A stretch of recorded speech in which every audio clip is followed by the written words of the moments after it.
नमस्कार, मैं हूं पूजा सिंह और आप देख रहे हैं अपना उत्तर प्रदेश का ये खास बुलेटिन। चलिए बुलेटिन की शुरुआत करेंगे आज की कुछ खास बड़ी खबरों के साथ। देश के सबसे बड़े सूबे उत्तर प्रदेश के में सियासत एक बार फिर गर्मा गई है। पछुआ हवा की ठंड के बीच बीजेपी संगठन में बड़ा बदलाव तय माना जा रहा है। लखनऊ स्थित बीजेपी दफ्तर में आज प्रदेश अध्यक्ष पद के लिए नामांकन हुआ और कल यानी 14 दिसंबर को यूपी बीजेपी को नया अध्यक्ष मिल जाएगा। मौजूदा अध्यक्ष भूपेंद्र चौधरी का कार्यकाल पूरा हो चुका है और इसी बीच महाराजगंज से सांसद पंकज चौधरी की लखनऊ में एंट्री सियासी हलचल तेज कर रही है। कुर्मी समाज से आने वाले पंकज चौधरी को पीडीए की कार्ड के तौर पर बीजेपी का बड़ा दाव माना जा रहा है। इसी को लेकर आज हम चर्चा करेंगे, लेकिन चर्चा से पहले बड़ा सवाल ये कि क्या यूपी बीजेपी को मिलेगा चौथा कुर्मी प्रदेश अध्यक्ष और चर्चा पंकज चौधरी का नाम क्यों है सबसे आगे। तो भाई आपको बताते चले, ये चर्चाएं जो है ग्राफिक्स के जरिए आपको समझाते हैं। पंकज चौधरी क्यों है मजबूत दावेदार। महाराजगंज से 7 बार सांसद रह चुके हैं, कुर्मी समाज से आते हैं, पूर्वांचल में इनकी पकड़ मजबूत मानी जाती है। सपा के पीडीए फॉर्मूले की काट भी इन्हें माना जाता है। तो वहीं यूपी बीजेपी को मिल सकता है चौथा कुर्मी अध्यक्ष। पंकज चौधरी अगर यूपी बीजेपी के अध्यक्ष बनते हैं तो वो पहले कुर्मी समाज से आने वाले चौथे प्रदेश अध्यक्ष होंगे। तो भाई ये नाम आपकी टीवी स्क्रीन पर केशव प्रसाद मौर्य, स्वतंत्र देव सिंह, भूपेंद्र चौधरी, ओबीसी अध्यक्षों का ये जो दबाव 2016 में दबदबा जो रहा है से लेकर, और साथ ही आपको बताते चले केशव प्रसाद मौर्य 2016 से 17 तक रहे, स्वतंत्र देव सिंह 2019 से 22, भूपेंद्र चौधरी 2022 से अब तक। जहां पंकज चौधरी क्यों है मजबूत दावेदार, तो ये आपकी टीवी स्क्रीन पर ये चार तस्वीर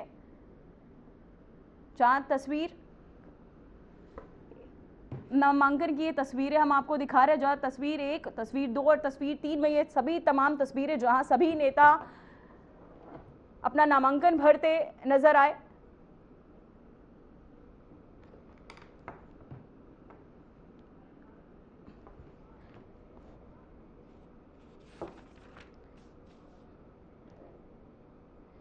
इसी खबर पर तमाम जानकारी के साथ हमारे संवाददाता अतुल प्रधान जुड़ चुके हैं और साथ ही रत्नेश मिश्रा बीजेपी प्रवक्ता भी हमारे साथ जुड़ चुके हैं। तो वहीं अतुल से सबसे पहले मैं जानना चाहूंगी, अतुल नामांकन की प्रक्रिया शुरू है, तो वहीं अमन मैं जानना चाहूंगी कि क्या हलचल चल रही है।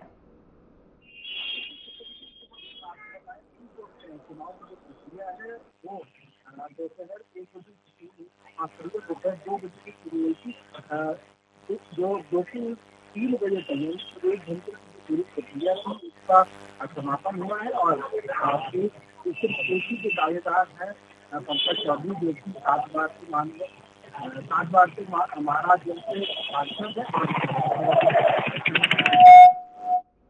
जी, रत्नेश मिश्रा जी भी हमारे साथ जुड़ चुके हैं, बीजेपी प्रवक्ता रत्नेश मिश्रा जी। जो मैं जानना चाहूंगी, पंकज प्रधान का भी नाम जो है सामने आया है, इसे लेकर आप क्या कहना चाहेंगे कि क्या इस बार उन्हें सत्ता मिलेगी या बीजेपी नाम किसी और का उठ रहा है और अब सरकार किसी और की बनने जा रही है।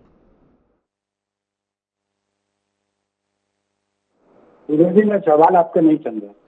जी सर, मैं जानना चाहूंगी यूपी बीजेपी अध्यक्ष के नाम आज नामांकन है और कल ऐलान, क्या पहले से तय थी ये रणनीति का यह हिस्सा है।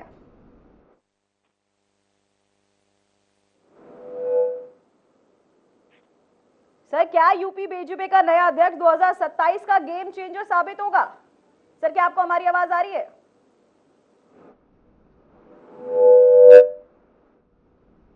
रत्नेश मिश्रा जी से हमारा संपर्क नहीं बन पा रहा है। इसी पे हम बताना चाहेंगे कुर्मी कार्ड का संगठन का ये जो फैसला है, तो वहीं आपको बता दें ये खबर सामने जहां नामांकन पत्र को लेकर सभी प्रक्रियाएं जो है देखने को मिल रही है, सभी भरे और साथ ही कभी कड़े दावेदार भी जो है सामने आ रहे हैं। भूपेंद्र चौधरी और अब 2022 से अब तक रहे, अब इनके नाम के बाद पंकज चौधरी का भी नाम जो है सामने आ रहा है।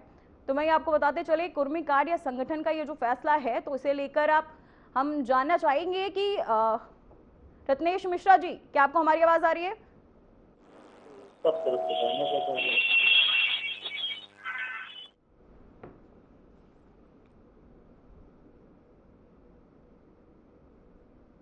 तो वहीं आपको बताते चले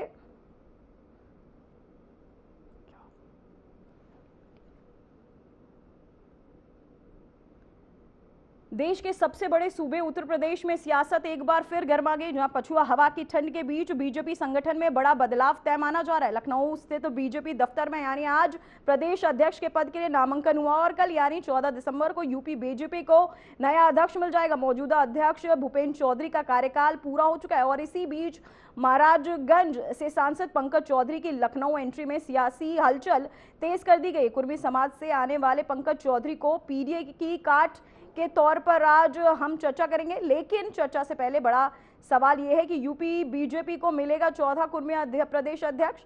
तो यहाँ आपको ग्राफिक्स के जरिए भी हमने दिखाया पंकज चौधरी क्यों मजबूत दावेदार माने जाते हैं। महाराजगंज से 7 बार सांसद रह चुके हैं और कुर्मी समाज से आते हैं, जहां पूर्वांचल में मजबूत पकड़ भी उनकी मानी जाती है। सपा के पीडीए फॉर्मूले की काट भी उन्हें माना जाता है। इसी खबर पर हमारे साथ रत्नेश मिश्रा जी जुड़ चुके हैं। रत्नेश मिश्रा जी, मैं जाना तो क्या यूपी बीजेपी को चौथा कुर्मी प्रदेश अध्यक्ष मिलने जा रहा है?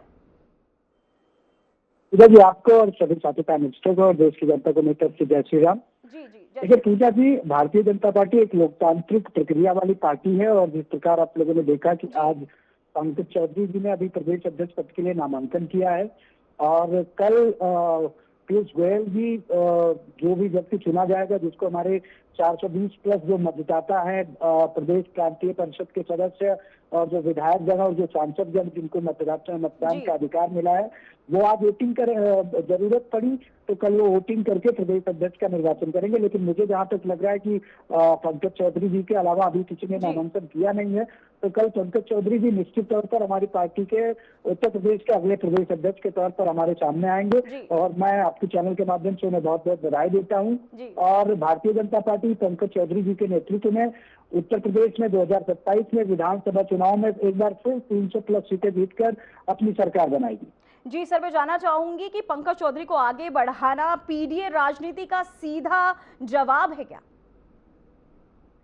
देखिए पूजा जी, भारतीय जनता पार्टी जात पात धर्म से ऊपर उठकर राजनीति करती है। यहाँ पर जो भी व्यक्ति योग्य है और जो भी पार्टी के हित के लिए कार्य कर सकता है, जो भी व्यक्ति पार्टी को नेतृत्व देने में सक्षम है और जिस व्यक्ति को संगठन का एक अच्छा खासा अनुभव हो और सरकार के बीच भी रहने का अच्छा खासा अनुभव हो, वो सरकार और संगठन के बीच समन्वय बनाकर चल सकते हैं। और ये सारी चीजें पंकज चौधरी जी में है। वो केंद्र में मंत्री भी हैं और लगभग 7 से ज्यादा बार सांसद भी रहे हैं और संगठन में भी कई दायित्व कर रहे हैं। तो इन्हीं सब चीजों को देखते हुए उनको प्रदेश अध्यक्ष के लिए सही समझा और कल वो प्रदेश अध्यक्ष के रूप में उनका निर्वाचन और उनकी घोषणा होगी। जी रत्नेश मिश्रा जी, मैं जानना हूँ कि क्या ओबीसी नेतृत्व को लगातार बढ़ावा देकर बीजेपी विपक्ष के वोट बैंक को साधने में लगी हुई है? देखिए मैंने कहा कि यहाँ पर ओबीसी सवर्ण और दलित की बात नहीं, यहाँ पर जो योग्य है। और भारतीय जनता पार्टी ने तो कई सारे प्रदेशों में सवर्णों को भी दायित्व दिया है, कई सारे प्रदेशों में दलितों को मुख्यमंत्री बनाया है, कई सारे प्रदेशों में ओबीसी वर्ग के लोगों को मुख्यमंत्री बनाया है। आज अगर आप हमारे मंत्रिमंडल की संरचना देखें, चाहे वो प्रदेश के मंत्रिमंडल हो चाहे वो केंद्र का मंत्रिमंडल हो, तो जिस ओबीसी वर्ग को समाजवादी पार्टी कांग्रेस पार्टी ने हाशिए पर रखा, उसको भारतीय जनता पार्टी की सरकार और संगठन ने पूरा का पूरा जो उनकी जो भागीदारी है, जो उनका क्या कहते हैं स्ट्रक्चर है, उसके अकॉर्डिंग उनको एक राजनीतिक भागीदारी दी है और उनको एक राजनीतिक प्रतिनिधित्व देने का काम किया है। तो भारतीय जनता पार्टी पंकज चौधरी जी के नेतृत्व क्षमता और उनके सरकार के साथ सामंजस्य की जो उनकी योग्यता है, उसके आधार पर उनको प्रदेश अध्यक्ष बना रही है। जी, इसी खबर पर हमारे साथ हमारे संवाददाता अमन प्रधान भी जुड़ चुके हैं। अमन, मैं जानना चाहूंगी अब तक की क्या स्थिति है, क्या अपडेट है?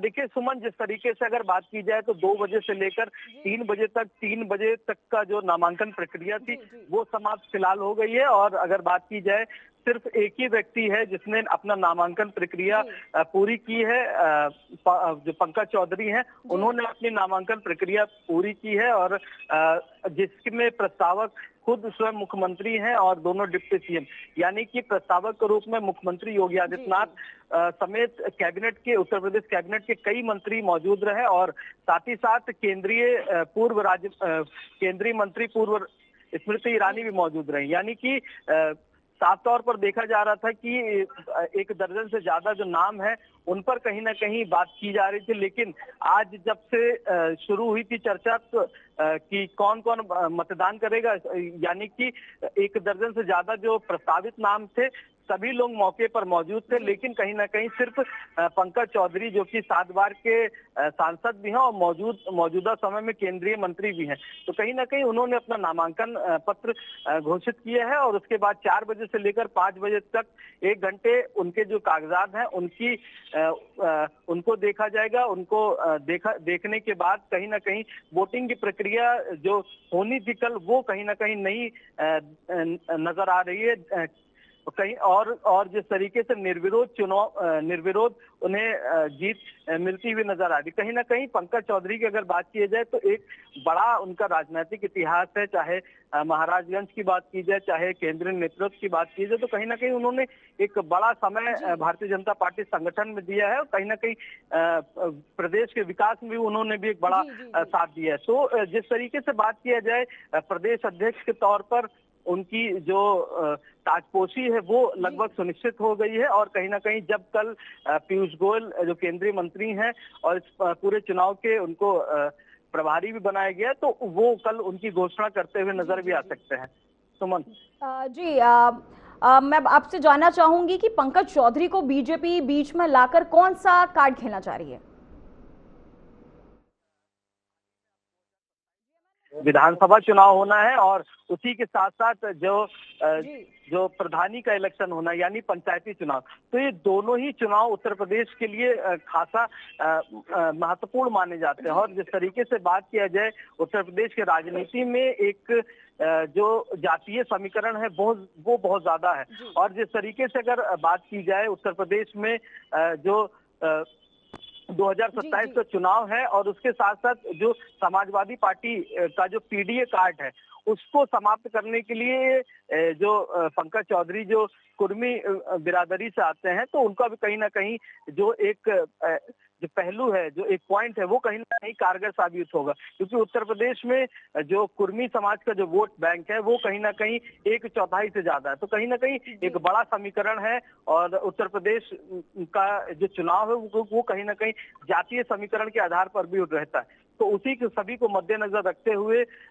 तमाम कयास लगाए जा रहे थे। क्या श्रवण प्रदेश अध्यक्ष हो सकता है, क्या पिछड़ा हो सकता है, क्या दलित हो सकता है, क्या महिला हो सकती है। तो साफ तौर पर एक बड़ा कार्ड है बीजेपी की ओर से खेला गया है और कहीं ना कहीं जो 2027 का जो विधानसभा चुनाव है और जो पंचायती चुनाव है उस पर कहीं ना कहीं खास नजर रख करके प्रदेश अध्यक्ष की नियुक्ति भी की जाएगी। सुमन जी, रत्नेश मिश्रा जी, मैं आपसे जानना चाहूंगी कि बीजेपी एक तरफ कहती है कि 2027 में हम क्या आपको बता दें कि कार्ड नहीं खेलेंगे, जाति कार्ड नहीं खेलेंगे, बीजेपी एक तरफ ये कहती है, लेकिन फिर क्या 2027 का चुनाव भी बीजेपी अब राजनीति का, मैं आपको बता दूं कि कार्ड खेलती हुई नजर आ रही है। क्या ये बदलाव 2027 के विधानसभा चुनाव की रणनीति का ट्रेलर है?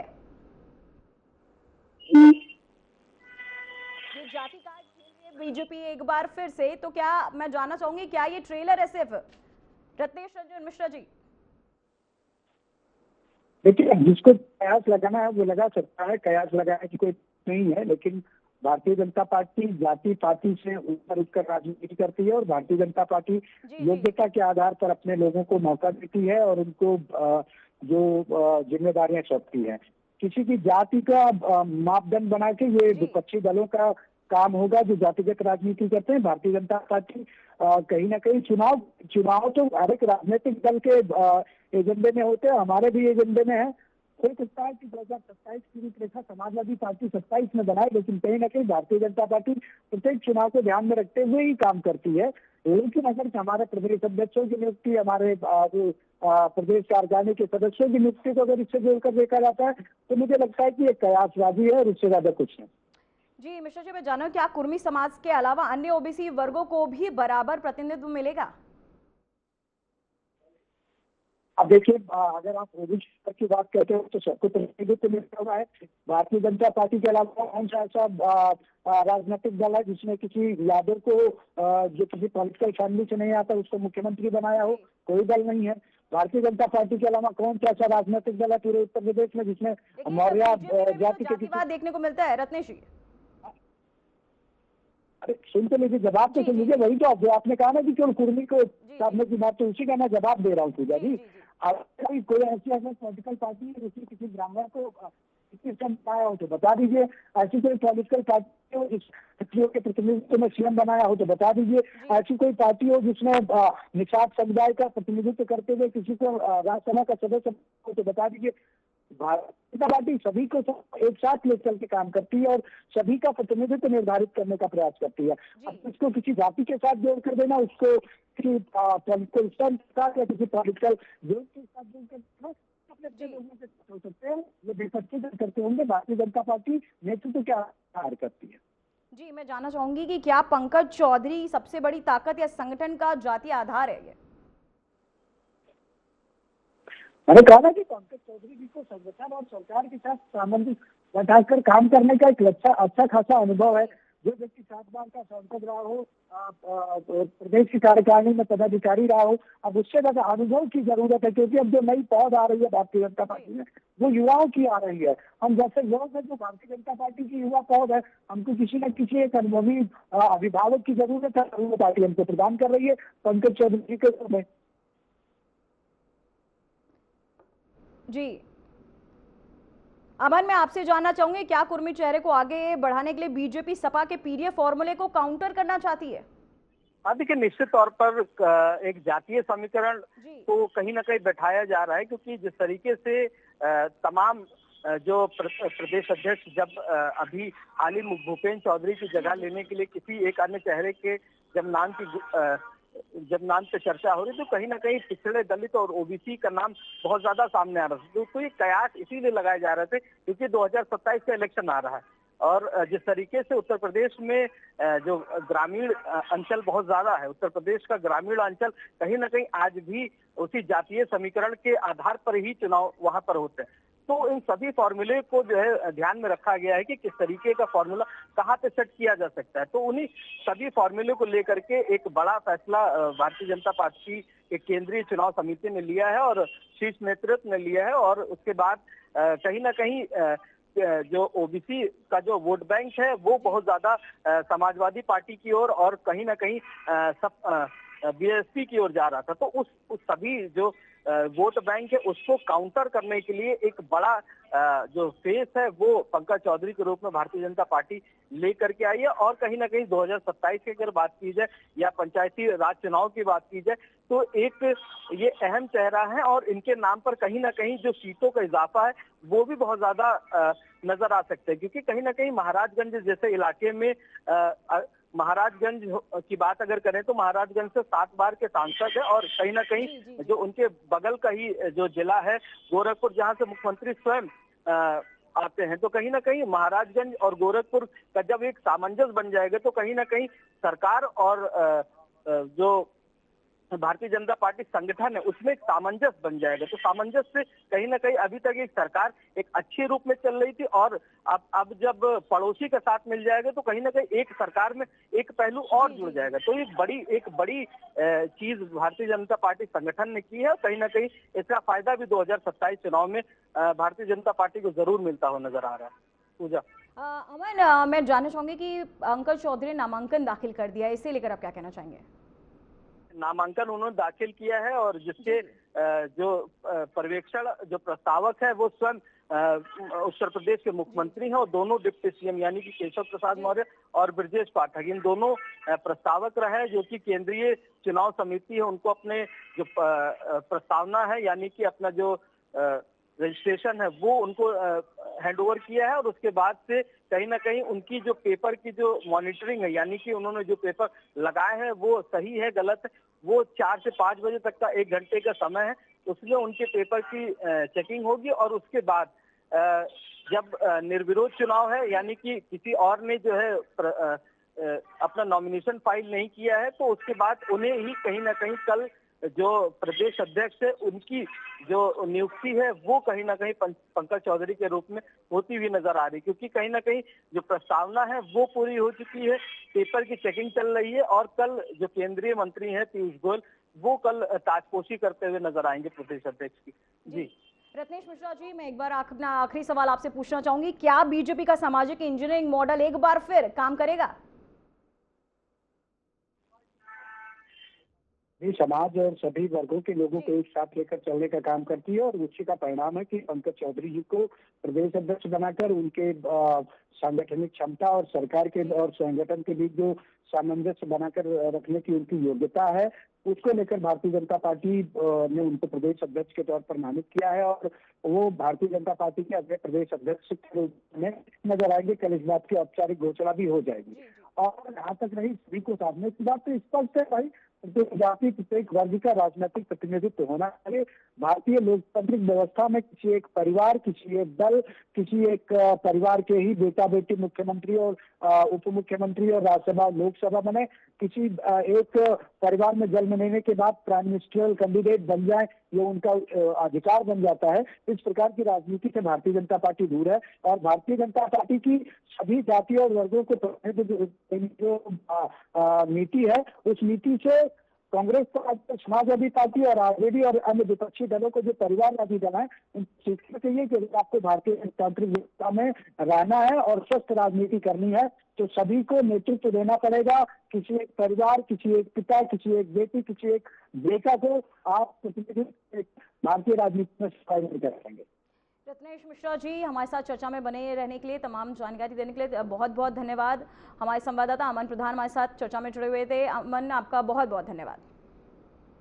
तो वहीं बिजनौर जनपद में मिट्टी खनन माफिया के हौसले लगातार बुलंद नजर आ रहे हैं। जिलाधिकारी द्वारा मिट्टी खनन पर रोक लगाए जाने के बावजूद खुलेआम अवैध खनन जारी है। तो प्रशासनिक आदेशों की धज्जियां उड़ाते हुए बिना नंबर प्लेट वाले ट्रैक्टर ट्रॉलियों को जेसीबी मशीनों के जरिए बड़े पैमाने पर मिट्टी का अवैध खनन किया जा रहा है। अब ये अवैध गतिविधि थाना नगीना और थाना नजियाबाद क्षेत्र में दिन रात जारी है, जिससे पुलिस और प्रशासन की कार्यशैली पर गंभीर सवाल खड़े हो रहे हैं। ताजा मामला थाना नजीबाबाद क्षेत्र के गांव इससेपुर से है, जहां खुलेआम मिट्टी खनन किए जाने के बावजूद अब तक कोई ठोस कार्यवाही नहीं हो सकी। अवैध खनन से जहां सरकारी राजस्व को नुकसान हो रहा है, तो वहीं पर्यावरण को भी क्षति पहुंच रही है।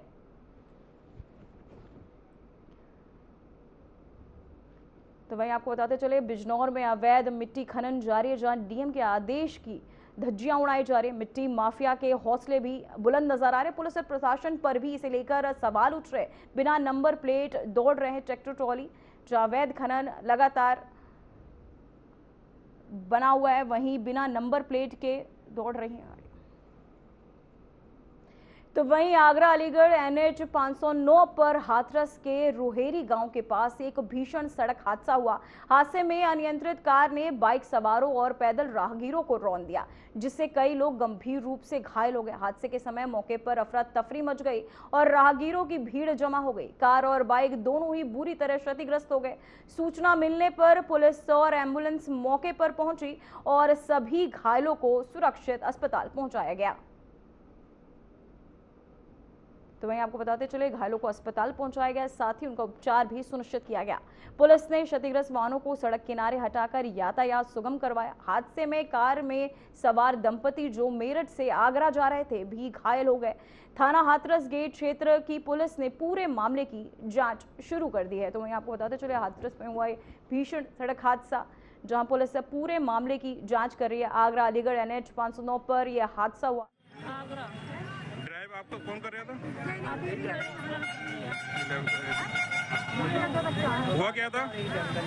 अब पता ही नहीं है, मुझे नहीं पता क्या हुआ। ड्राइव करते अभी तुम्हारे सामने।